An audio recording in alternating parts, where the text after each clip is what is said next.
I have to do my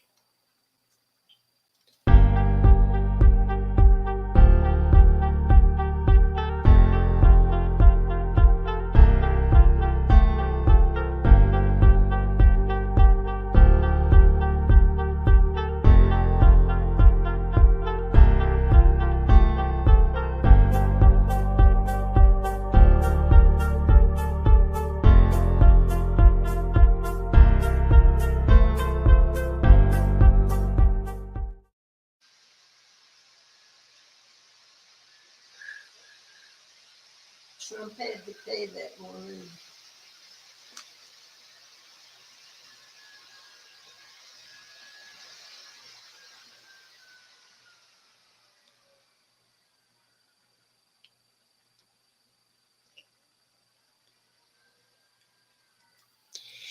hello, everybody.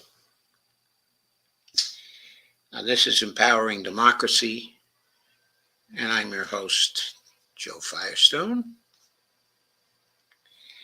And this is another Dump the Corruption show. Friday's Dump the Corruption show. We have Dump the Corruption shows both on Wednesday and on Friday. As some of you may know,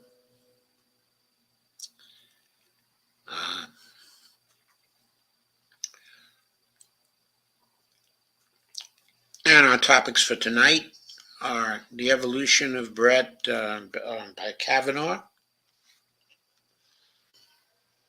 and also presidential fundraising. We'll be going through the early data on presidential fundraising. And if we have time, we're also going to look at the fundraising so far recorded in the California Senate race.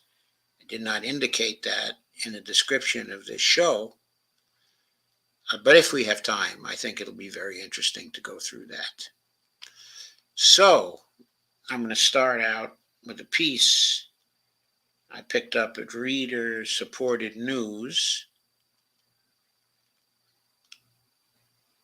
on what's going on with Brett Kavanaugh. What's going on with the guy with the beer belly? He must have a beer belly because he told us he loves beer so much. This is by Mark Joseph Stern. It originally appeared at Slate. I picked it up at Reader Supported News. And that's a picture of Supreme Court Justice Brett Kavanaugh. On Monday, the Supreme Court affirmed the federal government's supremacy over the states, a principle established explicitly in the Constitution, enshrined by centuries of precedent, and etched into history by the Civil War. The vote was 5-4.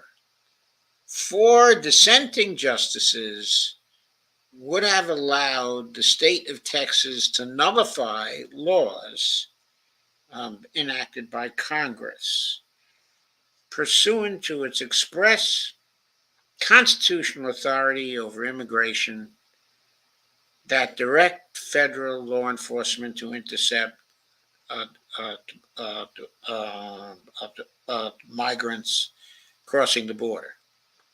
These justices would have allowed Texas to edge ever closer to a violent clash between state and federal forces, deploying armed guardsmen and razor wire to block the president from faithfully executing the law. Sounds like terrible nonsense, doesn't it? Just in terms of the overview. Why would you even think of allowing that? Are you crazy?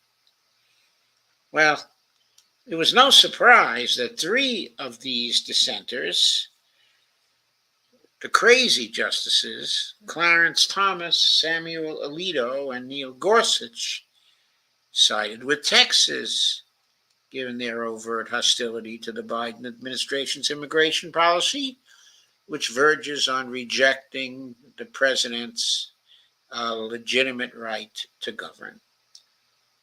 It was, however, deeply alarming to see who joined them. Brett Kavanaugh, the justice who expends tremendous energy assuring the nation that he is reasonable, moderate, and inclined towards compromise. Kavanaugh's vote on Monday was none of these things.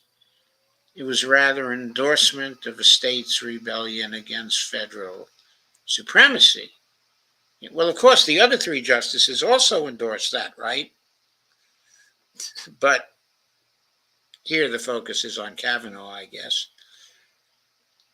Going on. Really, though, should we be shocked that Kavanaugh sided with the Texas rebels over the U.S. president?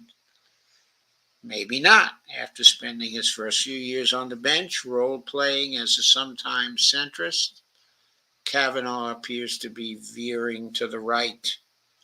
His votes over the past several months have been increasingly aligned with Alito and Thomas, rather than his previous ally, Chief Justice John Roberts. This shift is still nascent, but it grows more visible with each passing month, and it bodes poorly for the country as we careen toward an election that Donald Trump openly seems to hope the Supreme Court may rig for him. Start with that jaw-dropping vote on Monday. It is difficult to overstate how dire the situation has become in Eagle Pass, Texas, where Governor Greg Abbott mounted his insurgency against the federal government. The migrants frequently cross over at Eagle Pass, so Border Patrol has a major presence in the area. Federal law grants border agents the right to access all land within 25 miles of the border and requires these agents to inspect and detain unauthorized migrants. Yet Abbott defied these statutes. He ordered the Texas National Guard to erect razor wire at the border, a barrier that ensnared migrants to the point of near death and excluded Border Patrol. Federal law enforcement was thus physically unable to perform the duties assigned to it by Congress or to rescue migrants drowning in the Rio Grande. In response, border agents began cutting through the wire, prompting Texas to sue. Or at least Texas does not try to shoot the border agents. The far-right U.S. Court of Appeals for the Fifth Circuit dutifully issued an injunction prohibiting any federal destruction of the wire fencing. The Fifth Circuit's injunction effectively allowed Texas to nullify federal law in direct contradiction of the Constitution's Supremacy Clause. I mean, this is insane, folks. It's just insane. Some of the oldest, most entrenched Supreme Court precedents forbid states from interfering with the lawful exercise of federal authority. It should have been easy for SCOTUS to grant the Biden administration's emergency request by shooting down the Fifth Circuit. Instead, the justices spent a baffling 20 days mulling over the case and presumably debating it behind the scenes. In the end, all the court could muster was a 5-4 order halting the Fifth Circuit's injunction, with Roberts and Justice Amy Coney Barrett joining the liberals. There were 0 written opinions. The dissenters, including Kavanaugh, felt no obligation to explain their votes. What's up with that? Why is it increasingly the case that these judges are not giving opinions? It's ridiculous. They don't think that they have enough accountability to the public to issue opinions explaining their rulings. It's ridiculous. In a sense, Kavanaugh's silence makes his vote even worse. Having lodged a protest against the single most important principle governing the relationship between the federal government and the states, the justice kept mum, forcing us to guess why he voted in support of nullification. Kavanaugh evidently felt that he owed us no explanation, no reasoning behind his desire to subvert executive authority in favor of a Confederate flavored conception of state supremacy.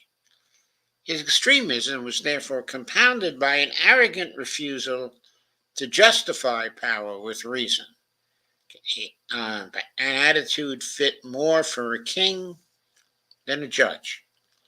Not for the first time, just last month, Kavanaugh cast another silent, startling vote that aligned him with Alito and Thomas. On December 11th, the court refused to take up a challenge to Washington State's ban on LGBTQ plus, quote, conversion therapy, unquote, for minors, dodging a case that imperiled similar bans in nearly half the states. Even Gorsuch, Barrett, and Roberts wouldn't take the bait, perhaps because the case was entirely bogus, cooked up by anti-LGBTQ plus activists, despite the absence of a live controversy. But there was Kavanaugh dissenting from the court's rejection of the case, telegraphing his hunger to shoot down conversion therapy bans without even the fig leaf of a genuine dispute. Thomas and Alito each wrote angry dissents, arguing that the court should have taken the case, while Kavanaugh stood alone in his reticence to explain himself. It seems the justice wants to establish a constitutional right to convert LGBTQ plus kids, an act that can amount to torture, but lacks the courage to even describe why. Kavanaugh's hard right turn arguably began earlier in an August 8th order that flew under the radar. It emerged out of a conflict between the Biden administration and gun advocates over a new federal rule that restricts the sale of ghost guns, quote unquote. A ghost gun comes in a kit that's almost fully assembled, and a buyer can easily finish putting it together with the help of a YouTube tutorial. Once completed, the gun fires like a semi-automatic firearm. To buy a regular handgun, you have to prove your identity, undergo a background check, and satisfy other federal requirements. To buy a ghost gun, you need only place an anonymous order online. These guns lack a serial number, which are mandatory for regular guns, rendering them untraceable by law enforcement. For this reason, ghost guns are overwhelmingly favored by criminals. Of course. Federal law regulates the sale of firearms, quote unquote, the definition of which includes any weapon that may readily be converted, quote unquote, to shoot a bullet. In 2022, the Biden administration issued a regulation clarifying that ghost guns fit this definition and may therefore be sold only by licensed dealers. This limitation neatly fit the federal statute, which, after all, encompassed partially assembled firearms. Yet a federal judge halted the rule nationwide, and the Fifth Circuit backed him up. The Biden administration sought relief at the Supreme Court, which granted it by a 5-4 vote. Roberts and Barrett joined the liberals, while Kavanaugh joined Thomas, Alito, and Gorsuch in dissent. Once again, Kavanaugh gave no explanation for his vote. Had he prevailed, the justice would have freed criminals to anonymously purchase untraceable, almost finished guns online and use them to maim and kill Americans without consequence. Doesn't such a radical outcome cry out for an explanation? Apparently not to Kavanaugh, who likes to depict himself as a common sense conciliator on firearms, except when it actually counts. What's going on here?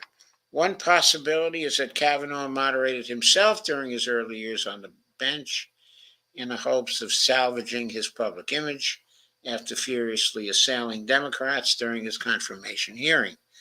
After latching himself to the Chief Justice for half a decade, Kavanaugh may now be showing his true colors, breaking away from the Chief's tactical restraint to chart his own rightward course, or maybe the justice is being pushed by the toward the MAGA fringe by contempt for Biden, whose policies he has routinely struck down.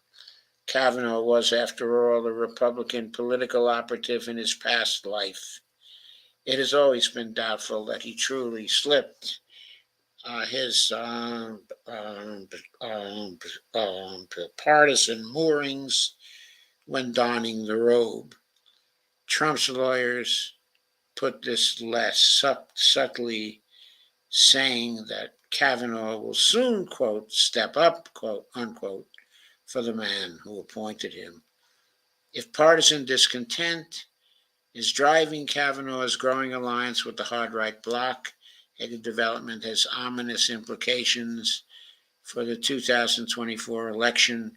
Already one major Trump case has hit the court, forcing the justices to decide whether the candidate's incitement of an insurrection disqualifies him from running for president. Another one is hurtling toward the court, asking whether the Constitution somehow grants Trump absolute immunity from prosecution for his involvement in that insurrection. More election cases will arise as the election draws nearer, presuming Trump is the nominee, many involving access to the ballot. And during the 2020 election, at Trump's behest, Kavanaugh cast several dubious votes attempting to void valid mail ballots in swing states. It is encouraging that Barrett has stepped up as an unexpected voice of reason when Kavanaugh defects to the MAGA wing of the court. But Barrett herself is also very conservative and certainly not a reliable vote for democracy.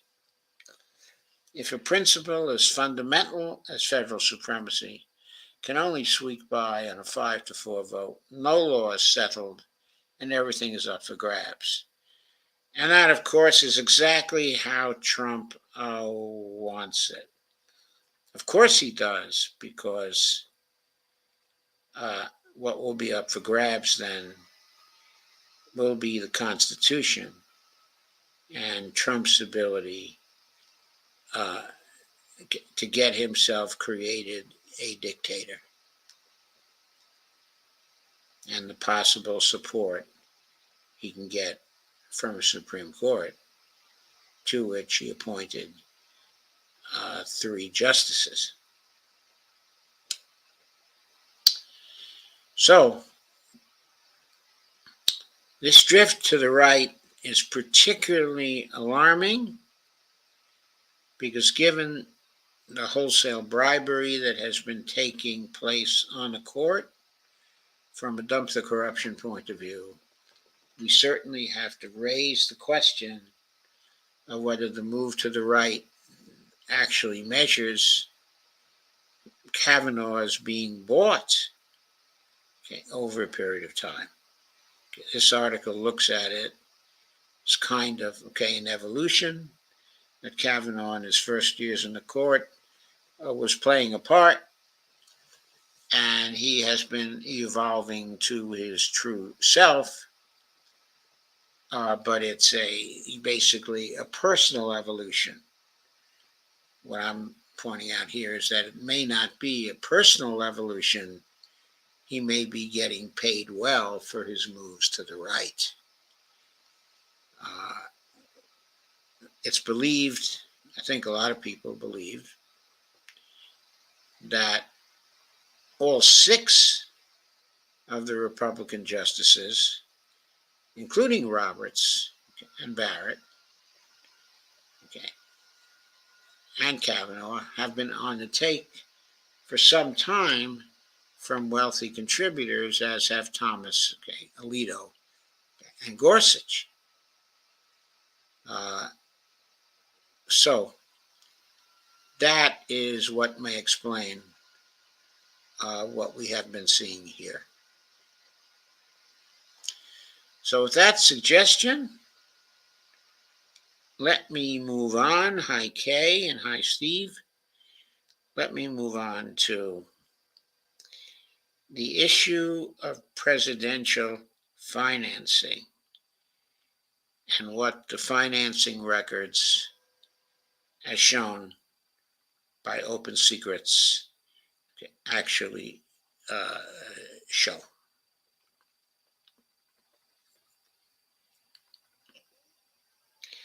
The amount raised by candidates so far is $153.6 million.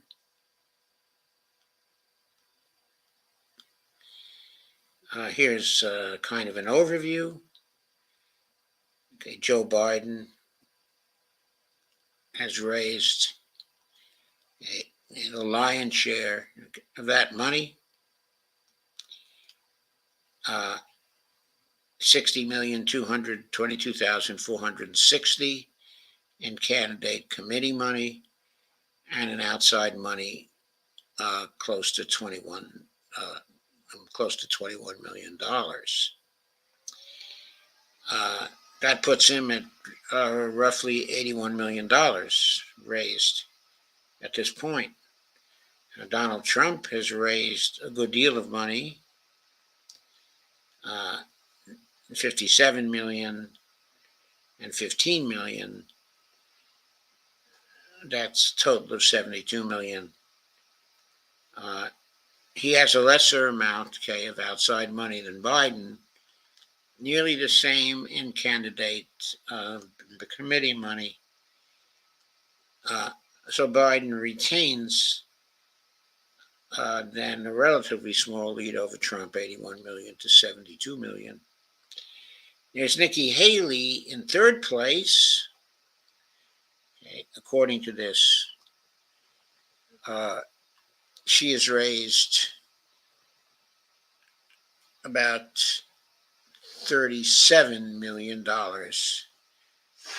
roughly an equal amount of money in candidate committee money, okay, and outside money.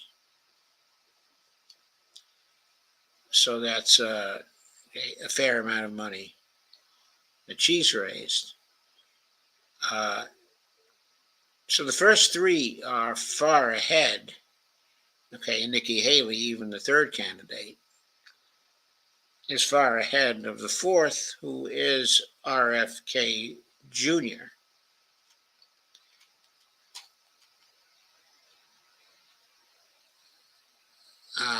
He has raised roughly $25 million to date, about $15 million in overall funding, in candidate committee funding, and about $10 million in outside money. The first four candidates absolutely dwarf the amount of money raised by Marianne Williamson, who has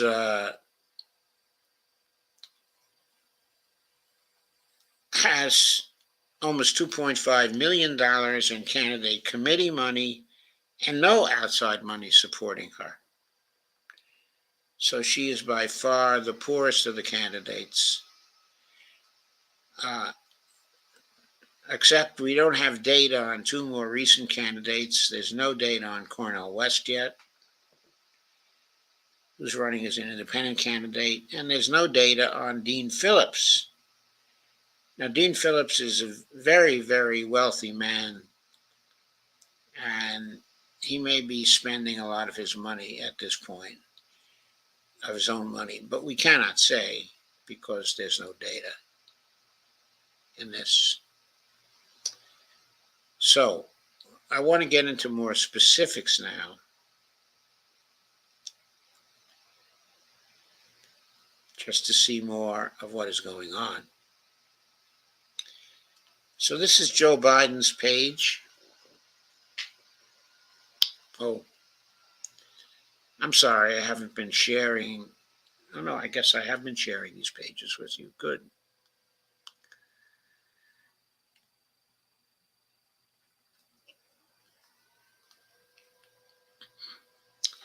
So here's Joe Biden.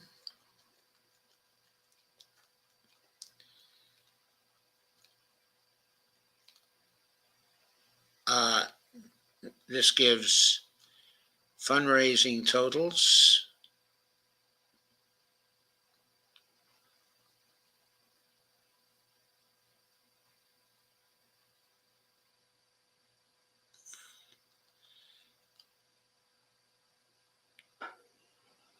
$60.22 million raised, $60.48 million spent by the Biden for President, committee.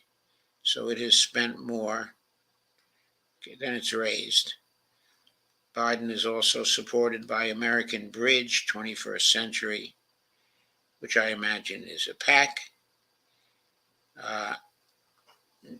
They raised $13.89 million, spent $12.31 million. Then there's the Lincoln Project, made up of people from the Republican side who support Joe Biden. They've raised $3.63 million and spent $3.6 million, just about even. Unite the Country. I don't know if they're a PAC or a carry committee. They raised $2.1 million, spent $1.8 million. And Priorities by USA Action. They raised $1 million and spent $2 million. Spent twice as much as they raised. Future Forward,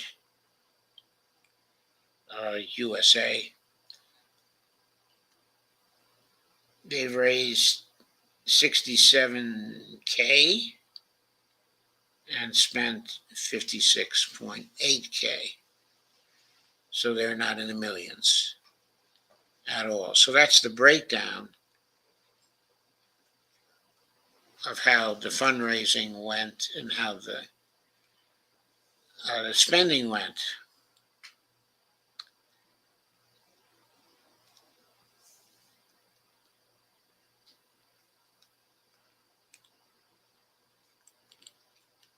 So we also have some fundraising details here. For the Biden campaign committee and outside groups, we've gone over the totals already somewhat. I don't think I have to repeat them. Something relevant here is that Joe Biden has 32,180,000 on hand for his campaign committee, and his outside groups have 985,501 on hand. Combined total cash on hand for the rest of the race is $33.1 million.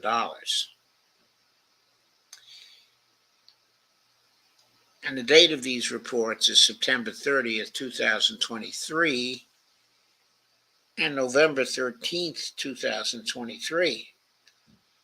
So these figures are not at all current. We don't have an end of year report yet from Joe Biden. There may have been a lot more fundraising since then that we don't even see. There's also something else here which is odd.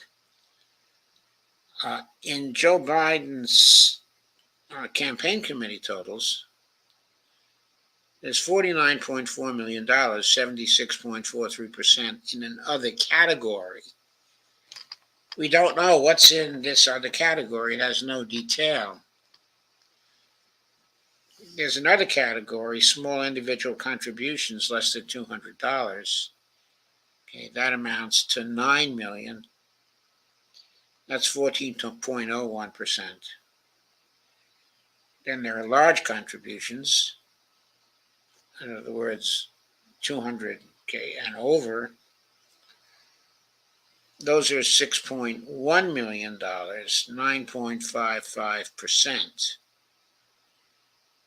So we don't know how this 49.4 million breaks down in terms of small individual contributions, large individual contributions, PACs, super PACs, what? There's no breakdown. We don't have any information about that. It's not at all transparent.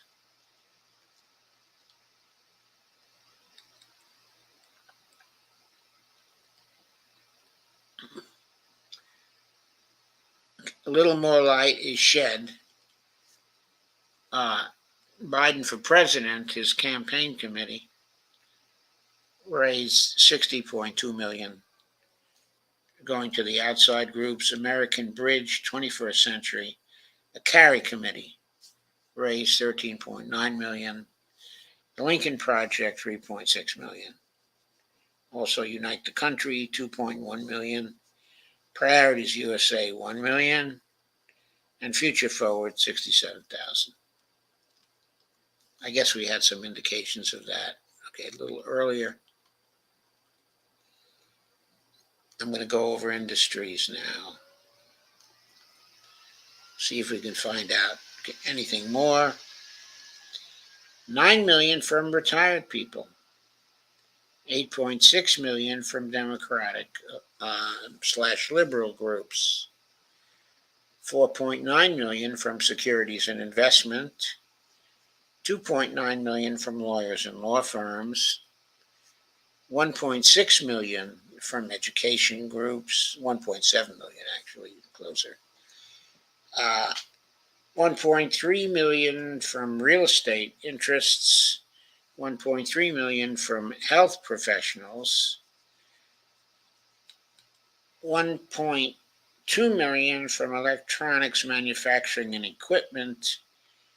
1.1 million from business services. 1.1 million from miscellaneous finance. $832,867 from civil servants, public officials. Okay, women issues group 767,000. TVs, TV, movie, and music 686,000. Nonprofit institutions 667,000. Retail sales 652,000. Transportation union 602,000. Printing and publishing 433,000. Also miscellaneous issues 380,000. Human rights 335,000. And pharmaceuticals, health products 335,000. And those are the top 20 contributors. Okay. And there's a graphic breakdown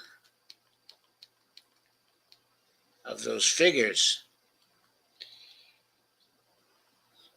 The biggest contributors were in the other sector, 12.6 million. Ideological single issue groups, 10.9 million. Finance, insurance, and real estate, fire sector, 7.8 million. Lawyers and lobbyists, 3 million. Communications, electronics, 2.8 million. Miscellaneous business, 2.6 million. I won't go down any further than that, but you're getting the picture. Widely dispersed across different kinds of groups. So let's see if we can learn more by going through more categories. Contributors. Democracy PAC 2, 2.250 million. Sequoia Capital, 2 million. American Bridge 21st Century, 1.5 million. Amalgamated Transit Union, 560,000. Priorities USA, 534,000. Also, Renaissance Technologies, 502,000. Nirvana Technology, 500,000. Microsoft, 484,000. The MacArthur Glen Group, 356,000. Stanford Children's Help, 250,000. Certain Incorporated, 238,000. Paul Weiss et al., 184,000. Lightspeed Venture Partners, 158,000. The Ring Group, 157,000. Also, University of California, 145,000. The Blackstone Group, 115,000. Sheet Metal Rail Transportation Union, 110,000. Ted Snowden Productions, God bless you, honey, 107,000. Wallace Global Fund, 107,000. And Alphabet Incorporated, 102,000. Alphabet is the parent company, God bless you, of Google. Relatively small contribution of 100,000. Geography can be interesting, though it may not be that interesting for Joe Biden. California gave him $11.2 million, 23.7% of the total amount that he raised. New York was second at $5.4 million. The District of Columbia, third at $2.9 million. That's a lot of money considering how small DC is. But Indiana, $2.7 million. That's interesting. Why Indiana? Other states taken all together, 52.9%, $25 million gone to Joe Biden. The top metro areas: San Francisco, $5.2 million. Washington, D.C., $4.8 million. New York, $4.4 million. Indianapolis, $2.6 million. What's in Indianapolis that they put out so much money to Joe Biden? Los Angeles, Long Beach, 1.9 million. Boston, 1.7 million. Chicago, 1.5 million. Seattle, Bellevue, Everett, 1.4 million. Oakland, 1 million. San Jose, 818,000. There are top zip codes. It's going to be interesting as you see how much money is concentrated in some key zip codes. 2.5 million comes from Carmel, Indiana. What the hell is in Carmel, Indiana that goes for Joe Biden so much? San Francisco, 2.2 million. Well, we know Nancy Pelosi's there is probably mobilizing money. Washington, D.C., 20024 zip code, 1.2 million for Joe Biden. The 200003 zip code, 664,000. The 10023 zip code in New York, 595,000. The Lake Worth, Florida zip code, 3362, 514,000 for Joe Biden. 10024 in New York, that's right near 10023, another 468,000. So those two zip codes together,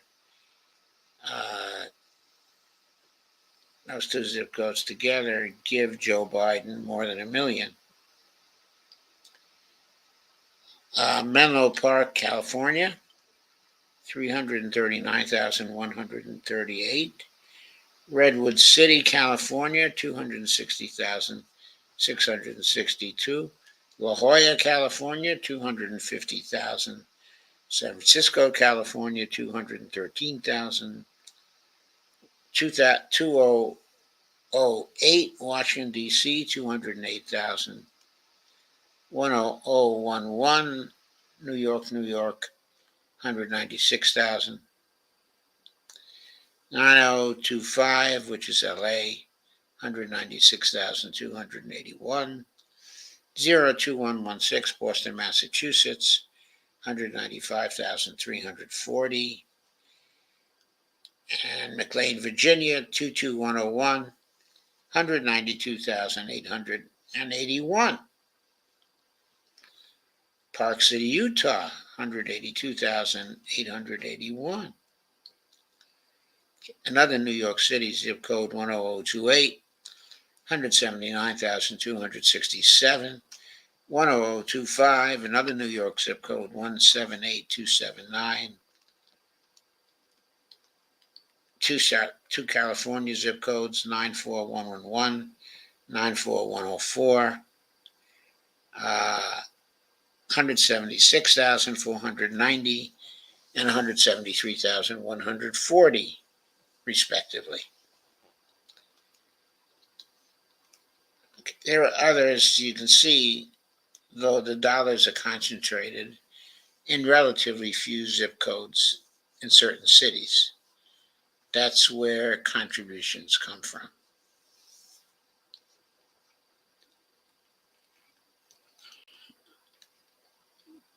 So I think that's of some interest.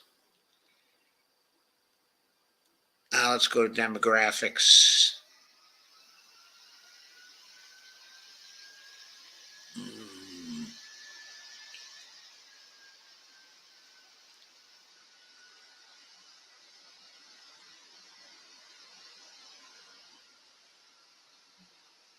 So this covers contribution details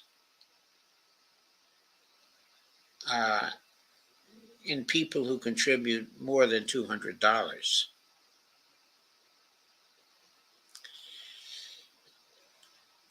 There are 9,748 female donors, 9,496 who are male donors. Altogether, about $5.2 million in that $200 to $499 category. In the $500 to $999 category, there's about 1.9 and 1.8, about $3.7 million coming out of the $500 to $999 category. There's no data for people who give more than $999. Oh, I take it back.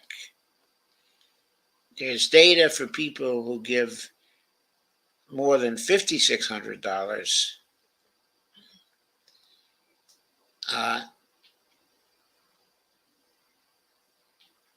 Okay, the number of donors there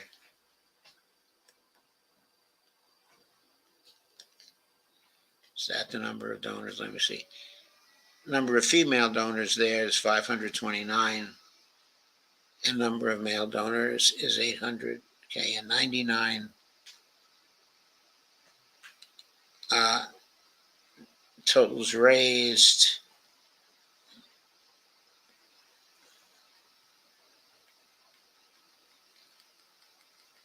Roughly $10 million, 3.6 for females, 6.0 for males.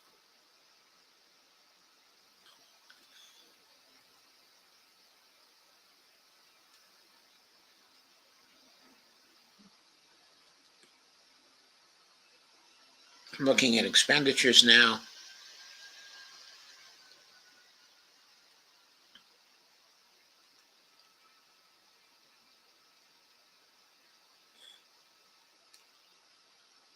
I'm not going to go through these for Biden at this point. I may come back and do that another time. independent expenditures.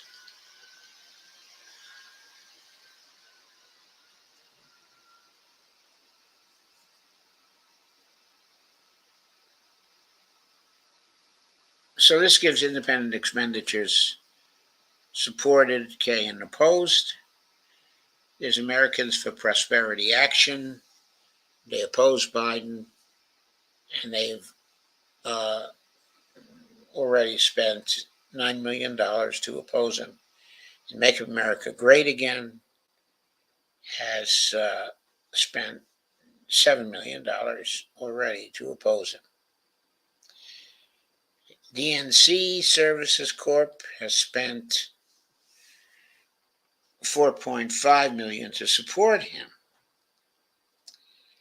and Ready to Win has spent $2.7 million to oppose him. Granite for America, $1.7 million in support of him. Future Forward, $1.2 million in support of him. And then there's some other minor contributors.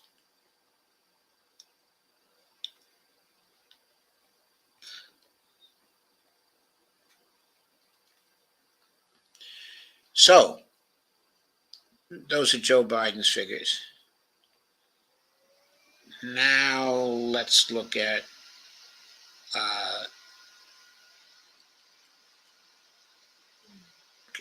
Donald Trump.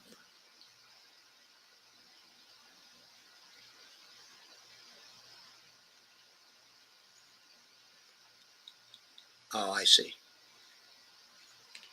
Still at Joe Biden, so let me get back here. Let me click on Donald Trump. See what his breakdown is like.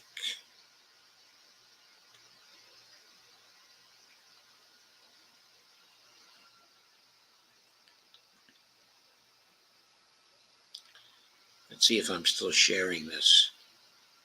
Yes, I am.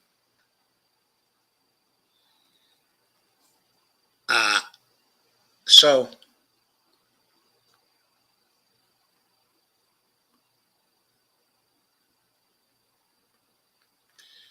the summary data for Donald Trump.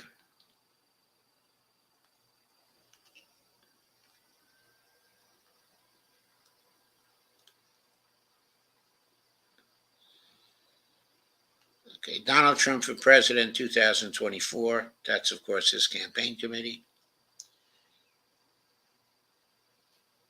They raised about $57.49. Save America, which I think is a carry committee or maybe a PAC, but they've raised $16 million, spent $30.2 million, spent way more than they raised. And Make America Great Again raised $15 million, spent $38 million. That was the corporation, Make America Great Again. Then there's the Make America Great Again PAC. They raised $6 million and spent about $6.01 million. And there are a number of others, PACs, that have both spent a minuscule amount and also raised, okay, a minuscule amount.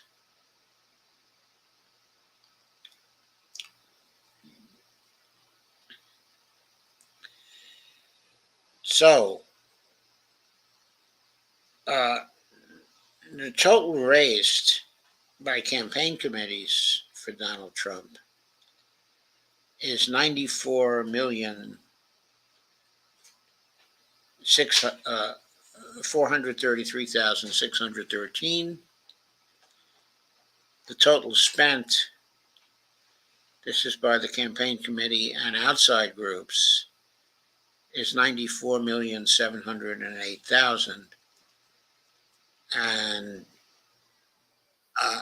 Donald Trump's cash on hand is $37,541,000 on his campaign committee, but the cash on hand for his outside groups is negative $37,816,000. When you combine this, he is negative so far at $274,554, which is a big contrast to Joe Biden. That's very interesting. I'm going to let in D, who has arrived.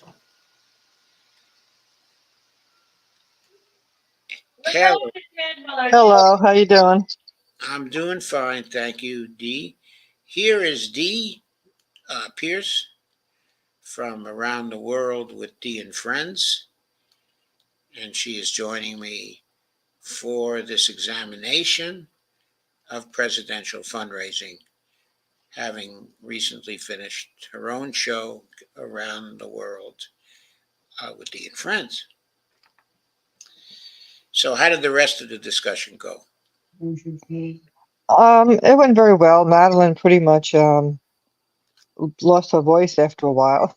She was exhausted. Yeah, I'm sure she's very tired. Yes, We were all up very early this morning, yes. unfortunately. I'm beginning to feel it myself now. I escaped a little bit of it because I took a nap before your show, but Mm. I now am starting to feel it again. I was very refreshed for a while, but Right. here I am. I think the detail of the presidential figures is kind of getting to me right now. Oh, I'm sure it is. Anyway, Trump's source of funds. Uh, in There's no detail that's reported on this. It's completely non-transparent. In the other category, he has $57.3 million, 99.66% of his funds. In the large contribution category is $150,000, which of course is peanuts. In the small contribution category is $48,495, only 0.08% of what he raised. Obviously, there has been no reporting of large contributions and small contributions. It must be stuck in the other category. I don't know if that's legal, but I do know we don't have the proper information from him for this particular campaign. When he will be called out for that, I don't know. To be fair, Joe Biden had a similar pattern. It wasn't as radical as Donald Trump, but we couldn't tell much about his small individual contributions and large contributions either, because he had a huge amount of money in his other category also. So neither major party presidential candidate is reporting the breakdown of large contributions and small contributions. So we must assume that they're trying to hide their lack of small contributions and their really big money coming to them in large contributions that are equal to or over $200. So I think we have to say that. That's really it. I want to cycle back for a minute to Joe Biden for just a minute. It doesn't take too much to cycle back. I just want to see in his summary page again. I want to examine his sources of funds again. You see that 76.43% was in the other category. But you can get a little more information on the split between his individual contributions and his large contributions. There's a 9-to-6 ratio of small contributions to large contributions. You can't get that kind of information from Trump because he's placed everything in the other category. But you also can't be sure of this ratio because Biden has placed so much in the other category so that it's hidden from us.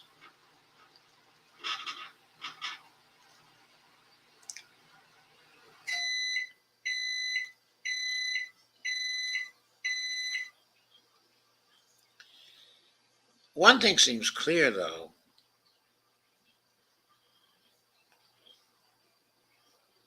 We had earlier pointed out that Biden had raised about $81 million. And it seemed from those figures that he had an advantage over Trump, who raised only $72 million. But when we went back, or we went over to Trump and we examined what he raised, okay, on his summary page,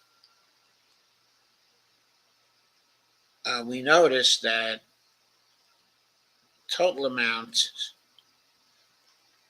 that he raised, let me see, let me get this off again.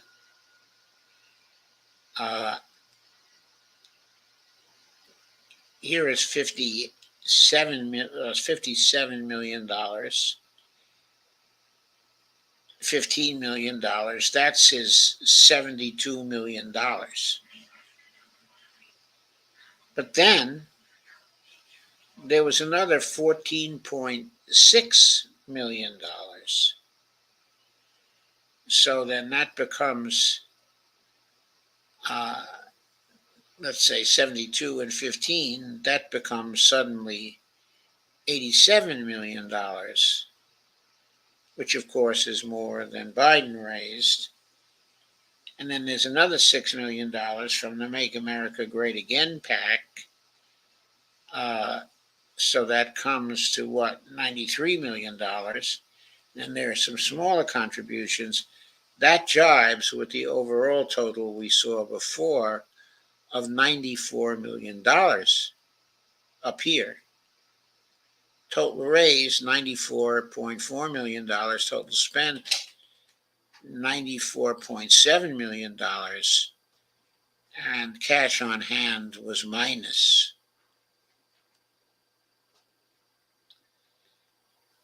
But also, this was more than he supposedly raised in the top line figures that we saw earlier. He was supposedly down at $72 million there. So I can't account for these particular discrepancies. There must be strange accounting that's going on, and probably there may be false reporting from both of the campaigns so far, but their totals do not make a lot of sense. But it looks like, where it first looked like Biden had a funding advantage, it now looks like Trump had a considerable funding advantage of roughly $12 million, fundraising advantage, I should say. Let me see something. I'm not going to go through these in detail, but I'm sort of interested in geography here. We didn't used to examine geography, but I think it's very interesting. Very top states: Florida, $10.6 million, 19.2% of what he raised. California, $5.7 million, much less than Florida. Much more population than Florida, but much less than Florida raised. Also Texas, which is somewhere in population between Florida and California, raised $4.9 million, nowhere near what Florida raised for him. So a strong fundraising based in Florida. Now, New York, only $3.4 million, even though, of course, he came out of New York years ago.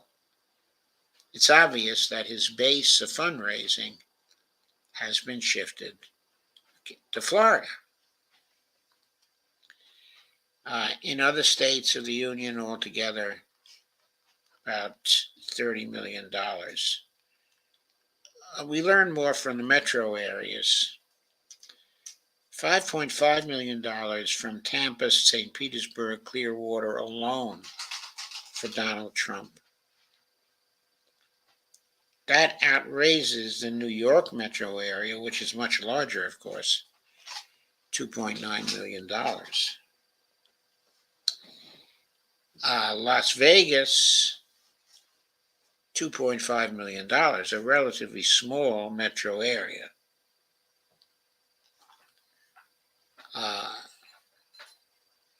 $2.5 million, a lot of money coming out of that rather small area. Of course, Trump owns things there. West Palm Beach, okay, Boca Raton, $1.8 million. Los Angeles, Long Beach, much larger than the West Palm Beach area.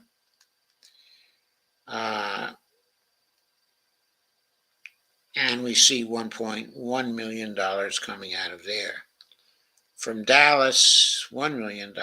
Houston, nearly $1 million. Orange County, California, $916,000. Phoenix Mesa, $834,000. In Atlanta, $797,000. So I think it's interesting to see where the fundraising is concentrated for Trump. And it's far different than where the fundraising is concentrated for Joe Biden. So we see that. If we go to zip codes, the pattern is even clearer. In Clearwater, Florida, $5 million for Trump. In Las Vegas, $2 million for Trump. Palm Beach, $1.2 million for Trump. In New York zip codes, 2 New York zip codes, about $1 million apiece, where he came from. And then the zip code totals really fall off. And you see the pattern of zip codes supporting him was far different from the pattern of zip codes that were supporting Joe Biden.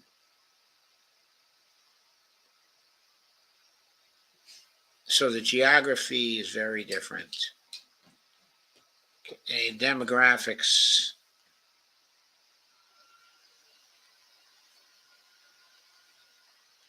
Well, this just covers it in terms of males and females. It does show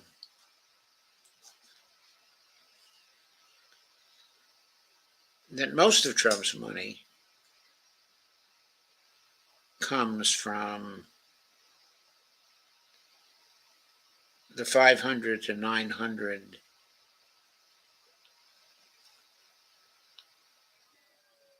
I'm sorry, it comes from the 200 to 499 category of contributors, altogether about $13 million. Okay, then about $11 million in the 500 to 999 million category. Not so much in the 1,000 to 2,800 category, or in the 2,800 plus category, or in the 5,600 plus category. So that, I think, is certainly interesting on its face. maybe expenditures will be interesting here. We might see a lot of expenditures on Trump's own businesses. The expenditures data not found for Donald Trump in the 2024 election cycle. The independent expenditures,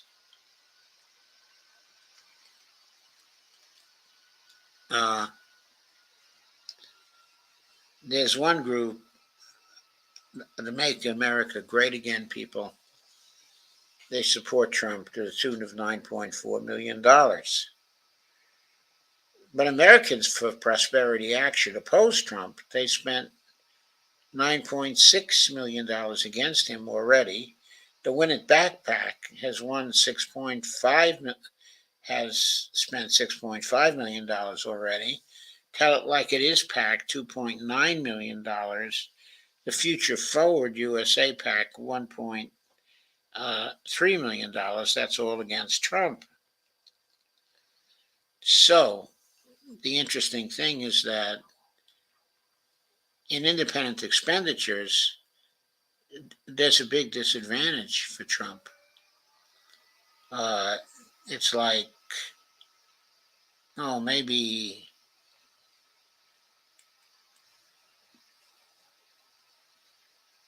$14 million off the top of my head already disadvantage for Trump.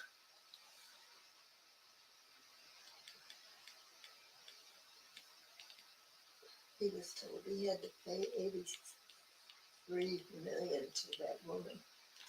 Okay, this is sort of a side comment from Bonnie, but E. Jean Carroll, in her suit against Donald Trump for defamation, because he kept on defaming her after he lost the first court case. This time the court has awarded him, I guess the jury, awarded her $83 million for the defamation she suffered. So I forget what the first case came out to. I seem to remember she got $3 million in a civil case for being assaulted. So since she lives in New York, that didn't make her a terribly rich woman. But now, provided she can get him to pay, she becomes a very wealthy woman this time, because the idiot couldn't resist continuing to defame her. I mean, this guy is really, really, really incorrigible. But anyway, that's off the point of what people are raising and spending right now. Let's see what the contributors category gives us.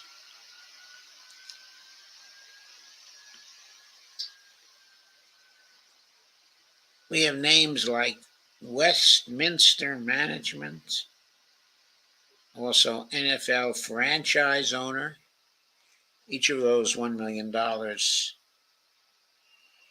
A residential corporation called Ascent, $256,000. Churchill Business Consultants, $250,000. These may all be front groups.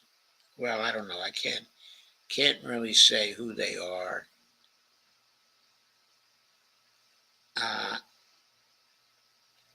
They're not really readily identifiable.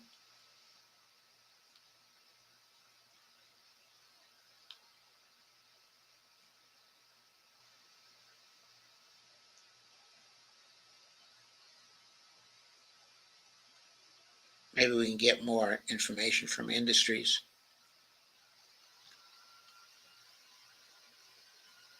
Oh, Jesus Christ. From the retired industry, Trump gets $23 million so far. Wow. That was in contrast to Biden. If I recall correctly, Biden got $9 million from the retired industry. From securities and investment, $7.7 million. From Republican and conservative, $5.2 million. Real estate, $2.5 million. I'm astonished by the small size of the real estate industry totals. Since that's his industry, you would expect him to, get a lot more. But I guess other people in that industry don't like him much. Uh, Oil and gas, very modest, $337,202. Also, lawyers and law firms, very modest at 296,000. Let's go back and see. He gets very little from defense industries so far. From fire and real estate, fire insurance and real estate, he raised what looks like roughly 12 million. So I guess all in all, that is a lot in this particular categorization. No, it was actually 11.1 million. It's actually summarized here, down here. I'm going to cycle back to take another look at what Joe Biden's figures look like in these areas. So, to cycle back, I got to go to the previous page.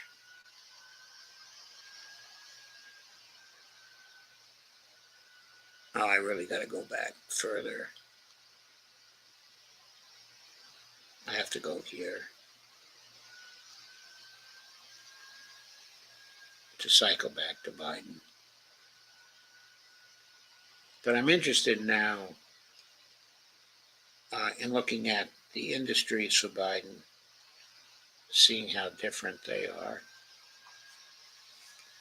Yeah, I was right on the money with respect to retired people.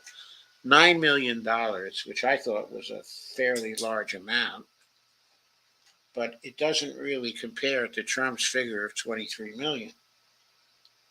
He's getting a lot from people who are retired, and that's a little bit astonishing because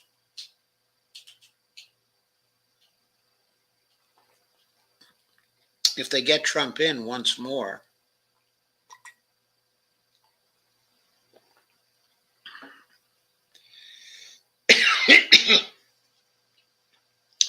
Trump will probably cooperate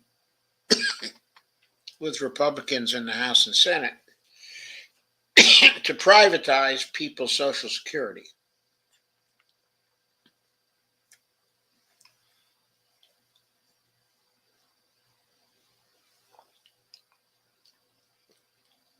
For retired people, I think Joe Biden's a much better bet. I guess the lawyers and law firms totals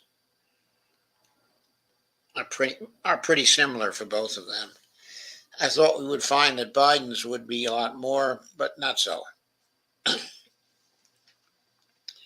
For securities and investments, I think the totals are fairly similar. Biden's was about 5 million or so.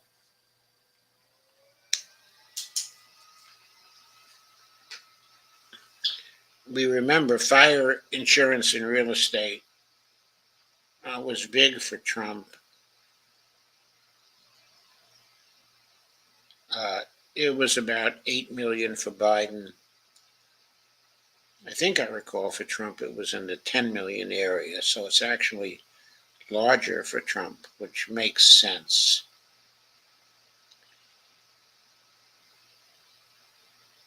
The ideological and single issue totals are about 11 million for Biden. I think the figure was similar for Trump. So the big news seems to be the discrepancy in the amounts contributed by retired people to both of them. Now I want to move on.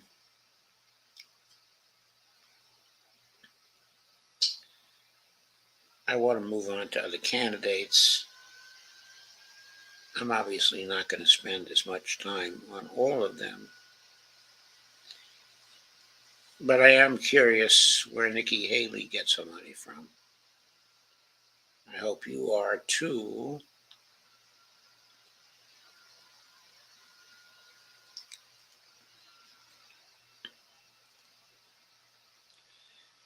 There's something called the SFA fund. I don't really know anything about it. They gave her $18.7 million. That's half of the amount that she raised. Her campaign committee, which is Nikki Haley for president, gave her almost the same amount, 18.6 million. Stand for America PAC gave her 2.31 million.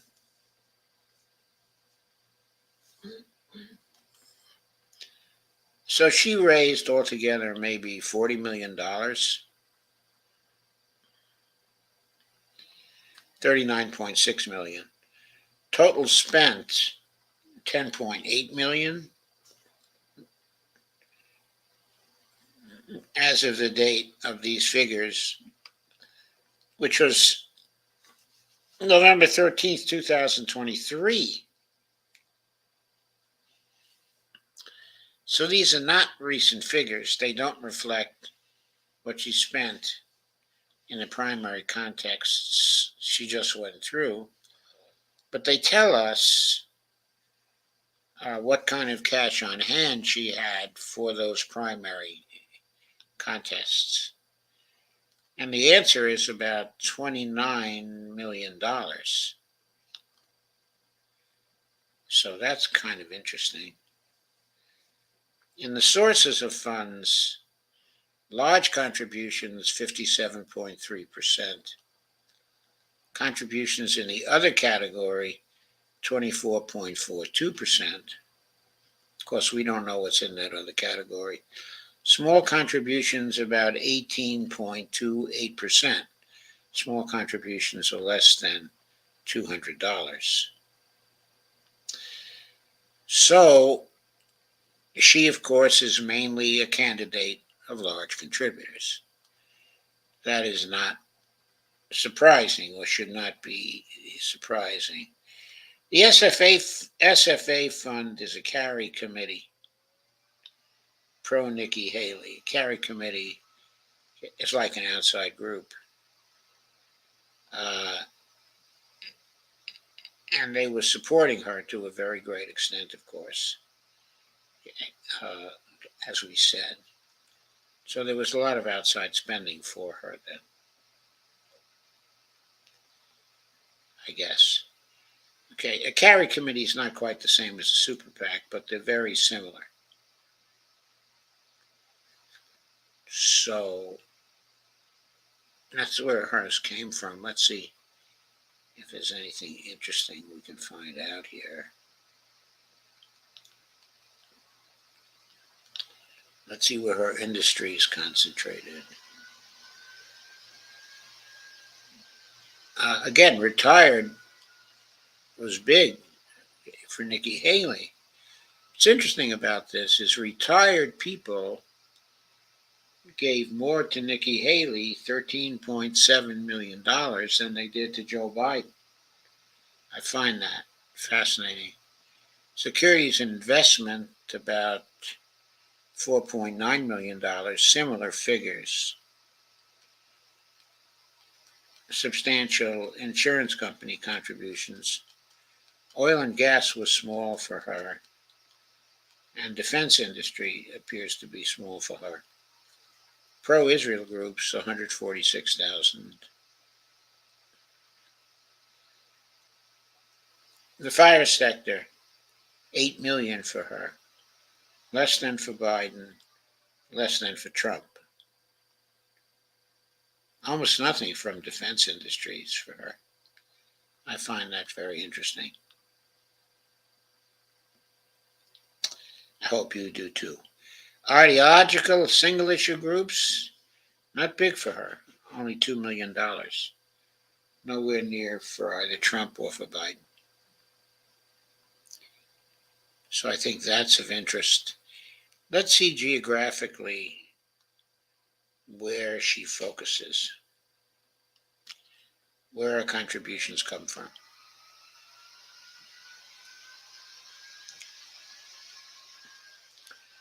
She has a lot of support coming out of California. 26.1% of her support, about $9 million of the $40 million she raised, came out of California. Texas contributed 3.1 million. It's surprising to me that California contributed more than Texas to her. Florida, Ron DeSantis' estate, gave her 8.8% of what she raised, or $3 million. And New York did $2.6 million. Other states came up with $16.6 million. So, surprising she was so strong in California.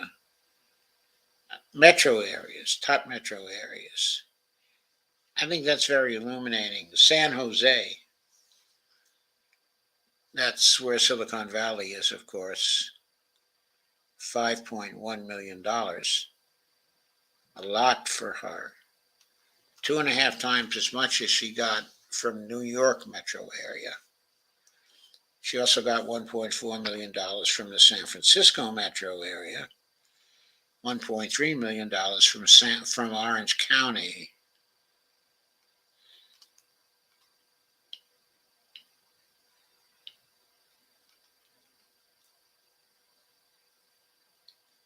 There's a metro area known as Monmouth Ocean. I don't even know where that is. Maybe that's in South Carolina, but she got 1.1 million there. West Palm Beach, 1.2 million. 1.1 million from Nashville. So here's some southern areas that she's getting fairly large amounts in, like in the high hundreds of thousands. That includes Chicago, gave her 769,000. Top zip codes. Oh, this is very illuminating. In the Santa Clara, California zip code, which, if I'm not mistaken, includes Silicon Valley, she got $5 million from that single zip code.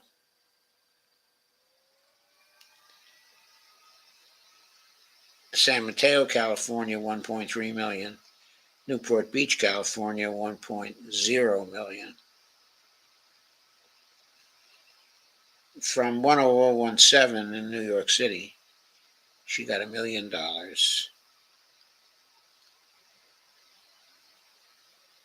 From a community called State Line, which is a Nevada zip code, she got $1 million. I wonder who lives there who gave her so much.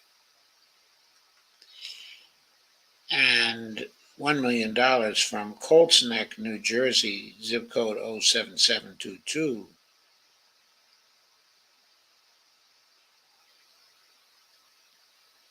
So those are key zip codes for her.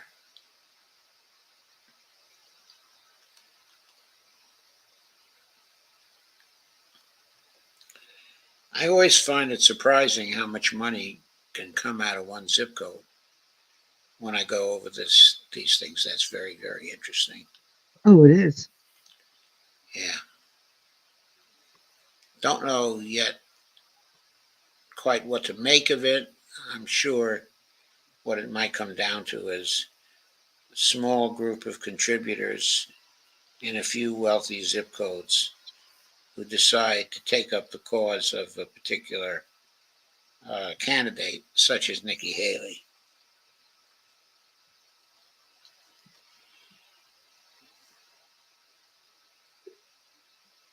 Draper Associates, I don't know what they are, maybe they're a law firm, but they gave her $1.25 million. Advantage Capital Partners gave her $1 million. And there were a lot of groups that gave her, a few groups that gave her $1 million. And Then it dropped down to 500,000 and under pretty quickly.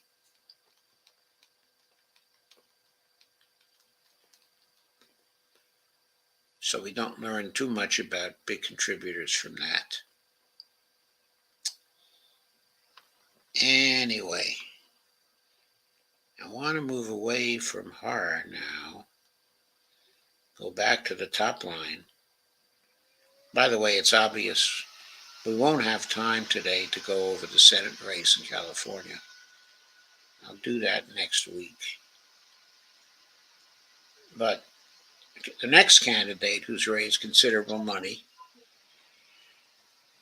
the fourth candidate, number 4 in the fundraising sweepstakes, is Robert F. Kennedy.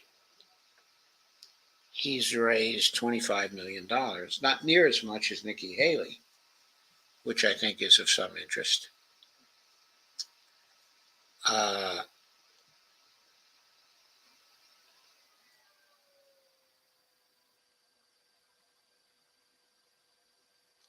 Okay, let me get to him.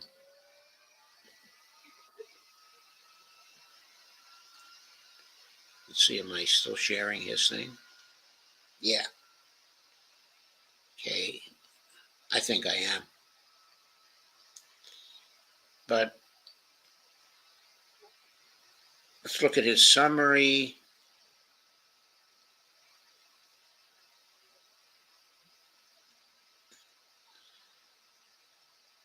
His total raised was $25.5 million, $14.8 million from his campaign committee, $10.7 million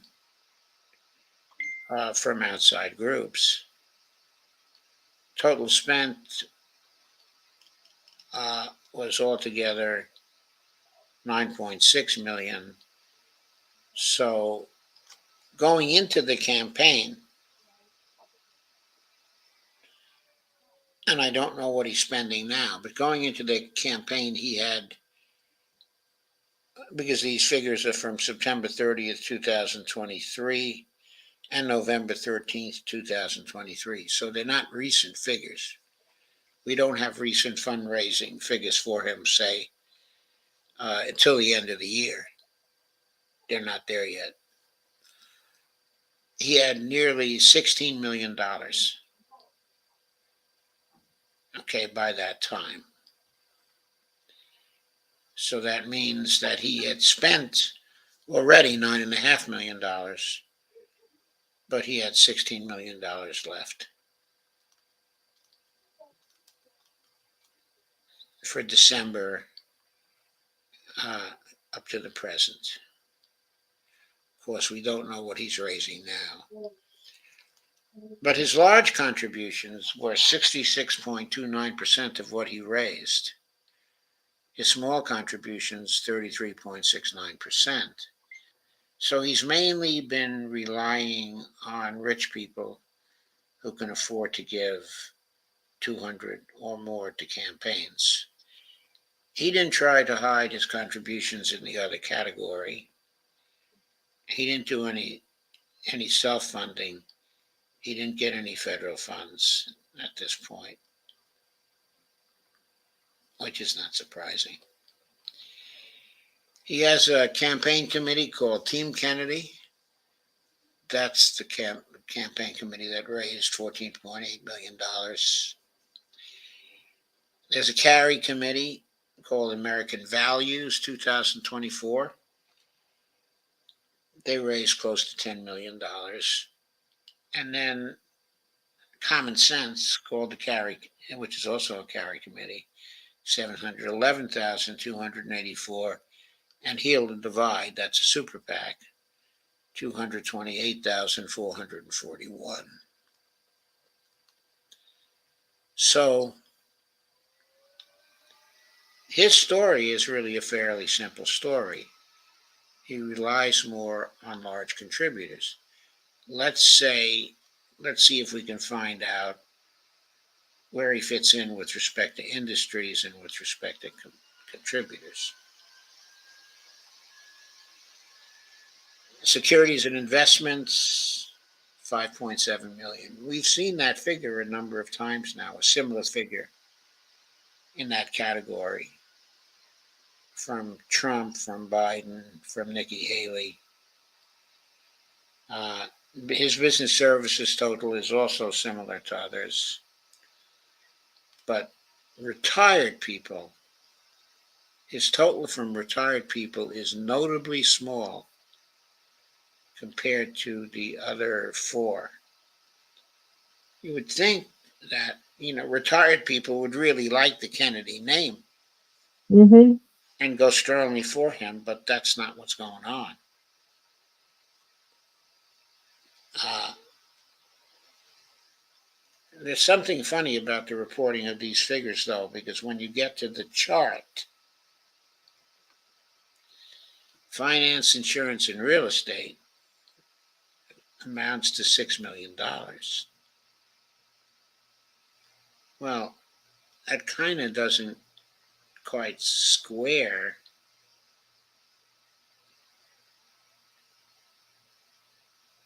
Does it? Well, real estate's at 438,000 here. So you wonder where the figures from the graph,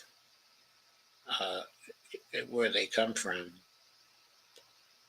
They must come from securities, some combination of combining securities and investment with the real estate figure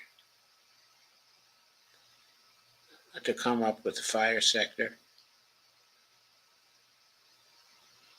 which is at 6 million. It looked like something like that, okay, is going on here. His other big category is miscellaneous business. So you can't tell much about who has been supporting him so far up to the time of the reports.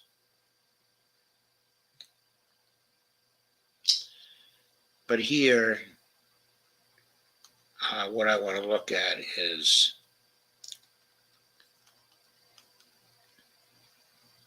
I'll look briefly at contributors. Then I'm going to go into geography again because I think those are going to be very illuminating. There's a place called Gavin de Becker and Associates.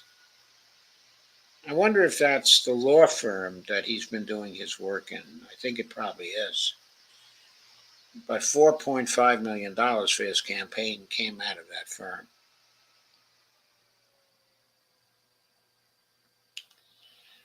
Other than that, his contributors were in the small hundreds of thousands. Not big contributors. All small stuff. There's a contribution from Alphabet, which is Google parent company, only $20.5 thousand. Not much. Little money from Wells Fargo, 15.7. $15,700.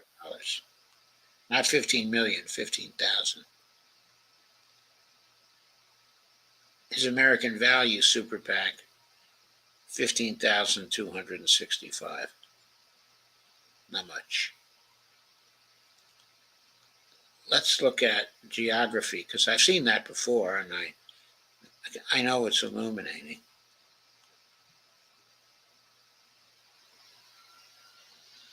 In fact, it's kind of wild in suggesting what's going on.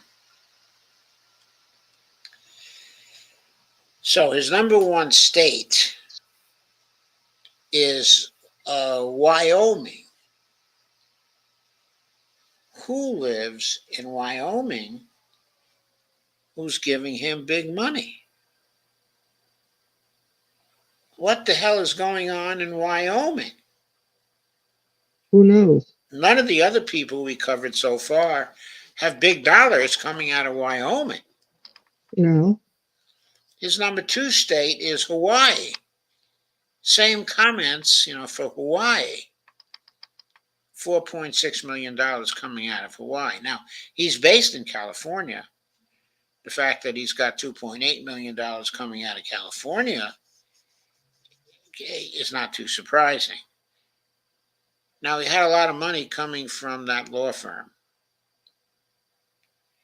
but Gavin DeBecker Associates. Maybe a lot of the Gavin DeBecker people have estates, in Wyoming, and they made contributions from those states. Maybe that's a possibility. Anyway, you have $2.8 million coming out of California and $1.1 million coming out of New York, which is a place where the Kennedys, it's been one of the bases, of the Kennedys. Now, you can learn some more by looking at the metro areas. Los Angeles, Long Beach, top metro area, 975,915. But this is strange because he got $5 million from Wyoming. What do research? What metro areas did that come out of? There are no Wyoming metro areas that are listed here. Nothing even close. Top one is Los Angeles, 975,915.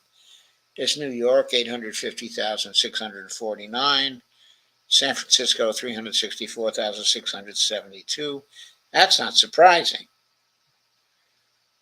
The Boston metro area, that's not surprising. That's been a Kennedy base for a very long time, 335,515. San Diego, that's another Southern California area.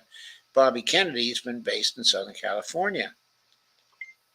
So Los Angeles, Long Beach, and San Diego, and Orange County, really none of those are surprising. San Diego is 324,000. Orange County is 307,000.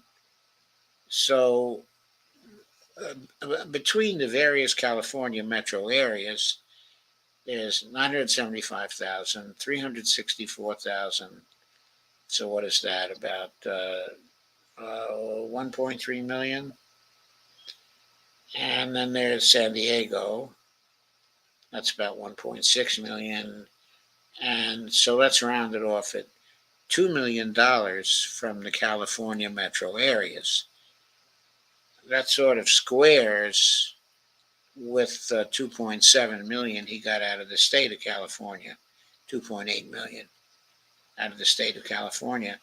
But again, where are the Wyoming metro areas? Where are the Hawaii metro areas? It's two states. There are no corresponding metro areas. How does that figure? I can't figure that out. It's quite inconsistent.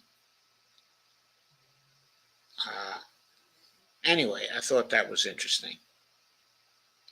I thought you should see that.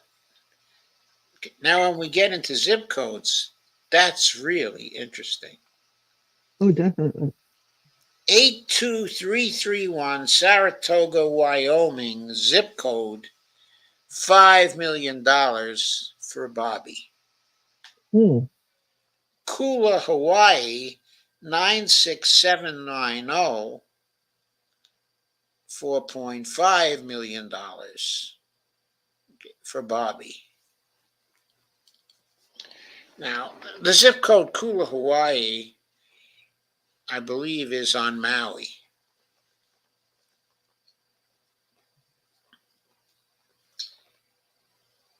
I'll check that out after we're off, but I'm pretty sure, that it's in Maui. Reason why I'm pretty sure about it is there's this guy, I can picture him. I forget his name. He's got sandy hair and glasses, and he's tall. And I think he's actually a Silicon Valley type who settled on Maui once he made his fortune. He has a very prominent place, okay, in the Kennedy campaign. He's a smart guy, but he doesn't understand anything of MMT.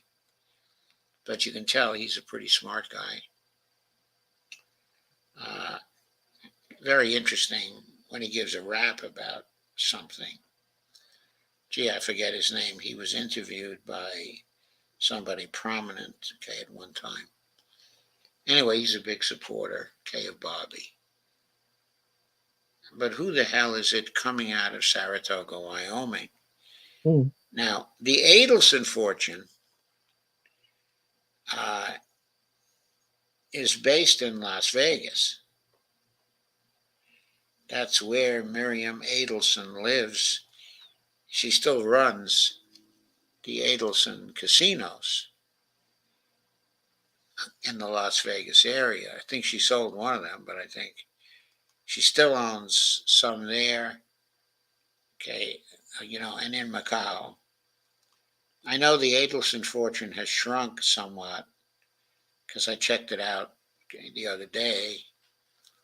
Uh, her net worth is 30.5 billion. Still very rich, but a couple of years ago, when Adelson was still alive, he was running somewhere around 55 billion. So don't know what happened. Okay, in the meantime, maybe she gave away a lot of money to charity. Sometimes that happens. Um, Anyway, there are other zip codes down here that are prominent, but everybody is dwarfed by the top two: Saratoga, Wyoming, and Kula, Hawaii.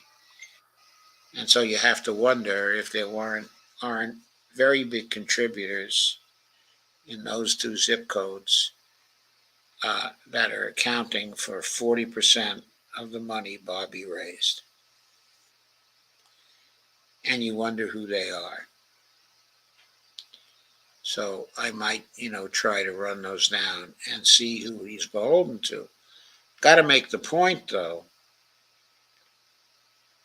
All the numbers on this page come from FEC data released electronically on November 13th, 2023.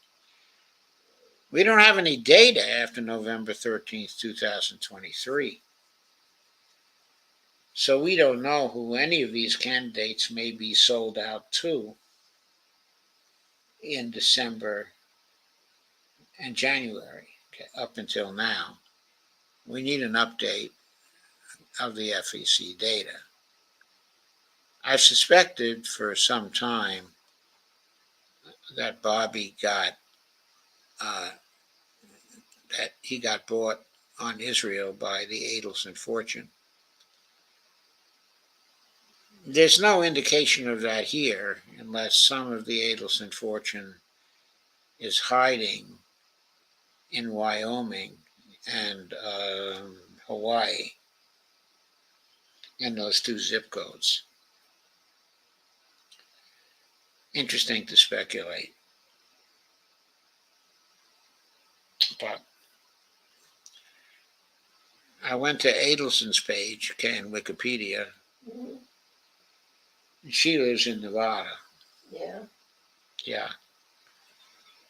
And, okay, she's also both, I think she has dual citizenship in Israel, okay, and here in the United States. Uh, she was educated, okay, in Israel. Uh, I think she came out of the Hebrew University. Uh, she was in the medical field, specifically specializing in the area, okay, of drug addiction. Very good student, straight A student, okay, at the Hebrew University. Very high quality university. Uh, okay, evidently as bright as can be. She's now 78. Uh, when she was young, she was a socialist, which is kind of interesting. Now she's just a committed Zionist, hugely committed Zionist. They characterize, she's characterized, okay, on her Wikipedia page as someone who's extremely proud, okay, to be a Jew. And there are statements from various people about how they never met a person as proud, okay, to be a Jew as she. So she's a very interesting character, okay, altogether. But no evidence from these particular statistics that he started his run with big money from her or from the Adelson fortune.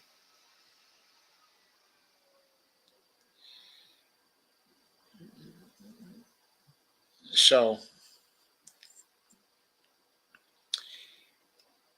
but he was in Israel's pocket by October.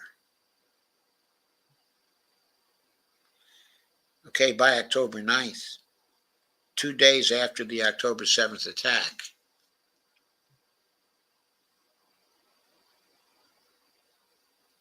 He was talking to Rabbi Shmuley then, and he was in Israel's pocket by then. So you would think he must have gotten some of the AIPAC money. Well, maybe there's some of it coming out of Wyoming or Hawaii, but I haven't been able to narrow that down yet. But I thought that was very, very interesting to look at, and that we really ought to look at that when we look at the presidential totals. Now, I'll say a few words about some of the other candidates, but we're running out of time for tonight. And I think I've already said the most interesting things. We can learn a few things about the other candidates, though, from sort of an overview perspective. Next in line is Marianne Williamson. She's raised only $2.5 million from her candidate committee.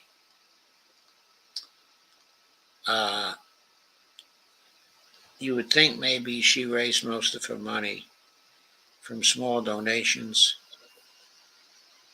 But when you look at her,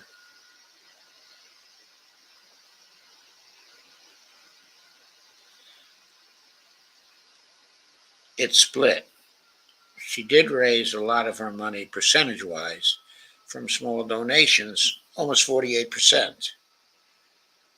But her large contributions were, first of all, from herself. There was some self-financing going in, and large contributions from other people. So altogether, her large contributions from rich people, including herself, were in the neighborhood of 52%.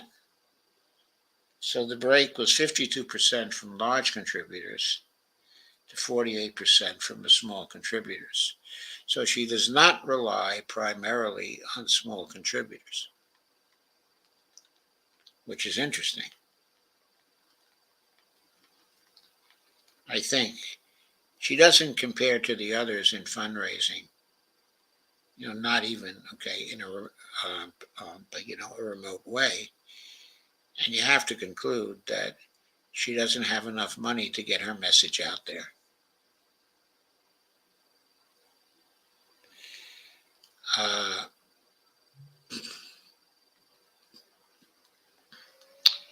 Other candidates, of course, just as there's no records yet for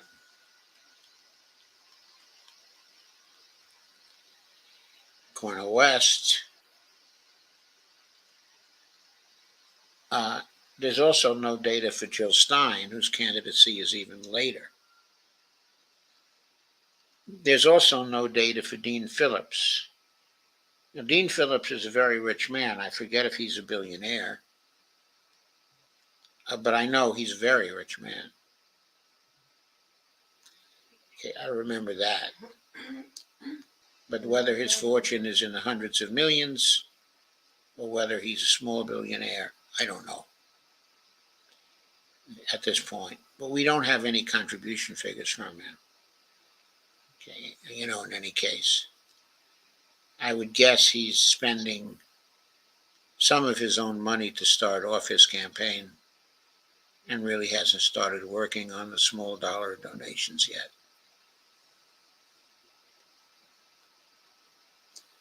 So that's the way things look. This data, okay, is dated. All the numbers are as of 11/13, okay, 23. Things are more than 2 months since then, and we need to see more data, obviously. So that's where things sit for tonight. I thought it was important for you to learn about the little mystery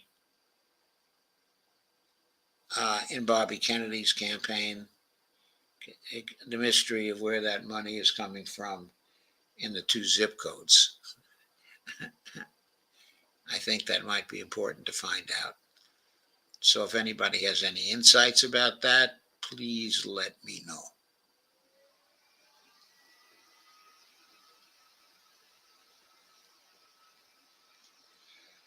But I think I've reached the end for tonight.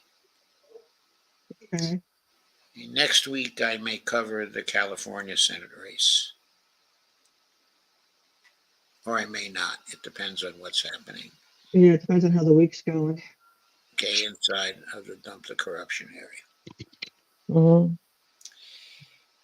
But anyway, good night to everybody who remains now. Thank you for coming. Thank you for staying. Please remember our Buy Me a Coffee accounts and my Patreon account and Dee's Cash App account. Yeah, Dolores Pierce, the Cash App account. And I'm going to be on tomorrow night at 9 p.m. Eastern Time, and we'll go through more of the ICJ, the Yes. results and perspectives, and just diving in there. Okay, let's see if we can clarify in that stream. Okay, let's see if we can clarify. Okay, if we can look at the orders that have come down from the ICJ Okay. and see where there are holes, see where there's wiggle room in those orders for Israel. Try to decide for ourselves whether there really is wiggle room or is not wiggle room, because that seems to be a big issue right now. Definitely. And So just, I'm going to just try to get some information about that. it sounds good. And anyway, good night, everybody. Yes. Good night. Good night, Bonnie. Good night. And thank you for coming, Dee. Oh, you're welcome. It's been a long day, right? Yeah, it's been a long day, I guess. I'm feeling like it's been a long day. But Same here. it's over now. It's over now. And yes, we did have, you know, the positive. I mean, things could have turned out differently, but I Yeah. mean, Oh, yeah. Yeah, I think it's very, very positive. I mean, I'm inclined to think that there's not a lot, okay, of wiggle room here, because as soon as the Israelis try to wiggle, I think everybody's going to be jumping on their case mm-hmm, quickly. definitely. And if there is wiggle room in the orders, people are going to be pointing that out from day one. Yes, And I think the court will respond by closing the wiggle room then. I think they'll respond to requests, okay, for additional orders. Okay, now, since they have said, since they've already ruled that they don't have a legal basis for issuing a ceasefire order right now, uh, then if people report to them where the wiggle room is and how Israel is slipping, uh, that might be the basis for a renewed case from South Africa. that's true. Okay, Because because they can put in for a follow-up case, as long as the issues are new and are not covered by the current orders. And any wiggle room issues would not be covered by the current orders. So that's how any wiggle room could be closed up. Or at least that's my guess. Just have to see how things go. Yeah. Because you're hearing people talking about the ICC and then the UN, Security Council. So, Oh, yeah. I think there's going to be a lot of activity at the ICC out of this. That's going to be very, very interesting. I mean, I think Israel is in a world of hurt now. Uh, in a world of legal hurt. I yes. don't in any way want to compare that with the world of physical hurt that they have put on the Palestinians, Hmm. because that's not comparable, okay, at all. But they are in, okay, a world, okay, of legal hurt, and the legal jeopardy could eventually kill some of them. So I think we do need to keep that in mind. And the issue, too, is you've got a society with so many people that are brainwashed in an extreme form of Zionism that they don't even value, they don't even recognize the oppressed people as human. Yes, if I can say so. They kind of remind me of the Trumpists here. I mean, they're really, in denial of reality. That's true. And they're cult-like. Hmm. I mean, they are cult-like. They really are. I mean, red heifers, a third temple. Right, and they're all looking at that where the West Bank is concerned. You're seeing the violence pushing towards that agenda. There's the meeting on Sunday with Daniela Weiss and that whole big conference. Yeah, I that's mean, ridiculous. and they'll just keep going on. Somebody has to tell them to stop. No one's ever told Daniela Weiss to stop. Look at the West Bank activities, her and her group with the settlements. That continues on. She'll just go into Gaza, have a outpost, talk about, the settlements. I mean, nobody's stopping her. Well, from a Somebody, realistic point of view, I think the ICJ has just stopped them. Because the implications of what the ICJ has done suggest that there will be a finding of genocide and ethnic cleansing. yes. And there's no way the world is going to let stand Israel's takeover of the Gaza Strip. So Daniela Weiss can forget about her beachfront property. That's not going to happen. And then we've got to look at, she talks about Samaria. So they talk about the West Bank and if we're going towards a Palestinian state and really paying attention to international law of where borders are. Yeah. Yeah. I think these people are crazy. I think next year, Hezbollah missiles are going to be able to reach the Gaza Strip. And any of those settlers who settle there are going to be vulnerable to those missiles. I know Hezbollah missiles cannot reach them now, Right. but given another year, for the technology to develop, okay, a little more, it's not that much further away than the range of those missiles now. I mean, northern Gaza is going to be in range. And if they push the Gazans, okay, into the desert, they keep on pushing. And they keep on doing this. Hezbollah is going to wipe them off the face of the earth. And that's the thing that keeps getting attributed to the Arab world. You know, when you hear about the Zionists, the Israelis, the extremists keep talking about, oh, how they want to wipe us off the earth. But the point is, we're watching, we've been watching Yes. what they've been doing and what their plan has been, where Palestinians, and they use the term Arabs, are concerned. Yeah, I know. Their Greater Israel plan. So they're the ones that have the agenda, but yet they switch it around to try to say somebody else has it. Oh, I know. They're such liars. I can't believe it. I mean, just the deterioration in politics over a period of years, uh, with the propaganda getting so all-encompassing. Not just the Israeli propaganda, but the U.S. propaganda. I mean, these people are just completely divorced from any reality, They are.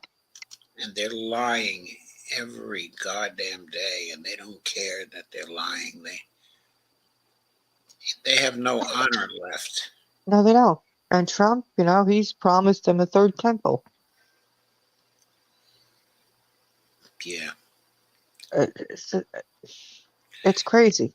yeah, and people are considering voting for Trump, because Biden has been so bad, and that, okay, is idiocy. Tom Hartman is right. Uh, there's no refuge in voting for Trump. Yeah, He's just going to create a dictatorship. Both of these horrible people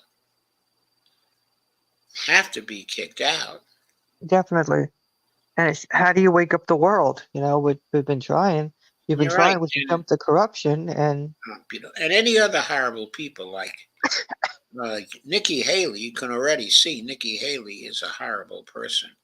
oh, definitely, And you can already see Gavin Newsom, okay, is a horrible person. Now, there are some decent people left, okay, inside of the Democratic Party. People like Ed Markey, Jeff Merkley. Uh, it's a short list. I mean, of course, I think Bernie Sanders, I still think he's a decent person, in spite of his failings. I still think some of the squad members are decent persons. Uh, but there's big money that prevents them from getting anywhere. yeah, but it's a short list. It's probably 15 to 20 people, maybe 30 people at most. Maybe the squad members, maybe Jamie Raskin, maybe Bonnie Watson Coleman. Uh, I'm not talking great people here. I'm just saying decent people who are not completely corrupted by constantly lying. Uh, I think a good person is actually Rashida Tlaib. Oh, definitely. She strikes me as a hugely courageous and very moral person.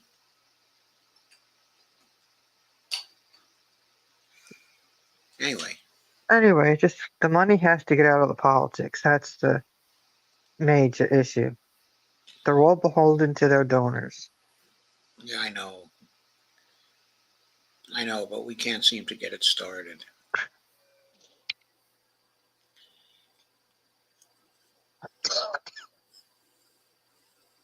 And people aren't coming to the streams, and we're not getting the message out. And that's a fact.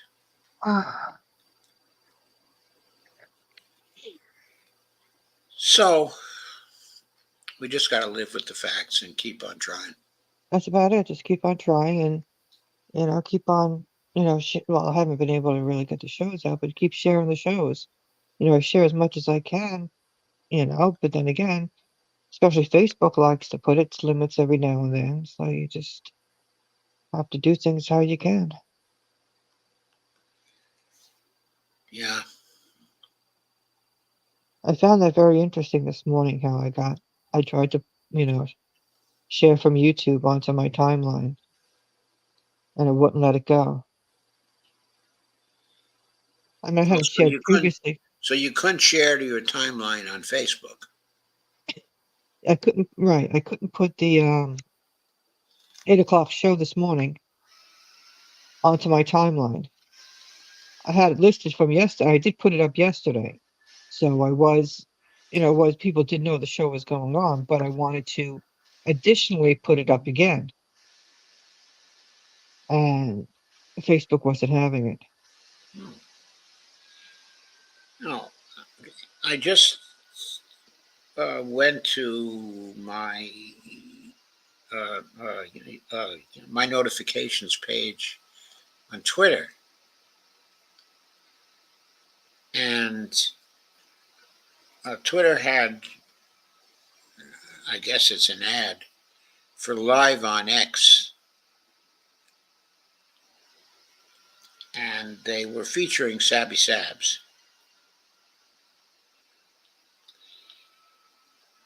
Okay, they mentioned the top one was Sabby Sabs, Okay.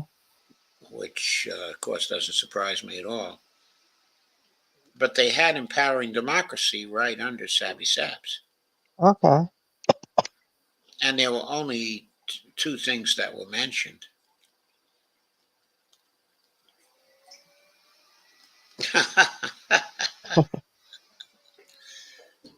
So that's interesting. So they were featuring that, but uh, right now, at least, the number of Twitter viewers we have is exactly zero.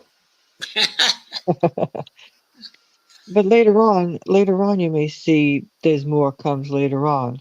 But two, you see me when I share mine out on Twitter that I put the hashtags in there and stuff like that, so it goes onto different sites, whatever, different places on Twitter.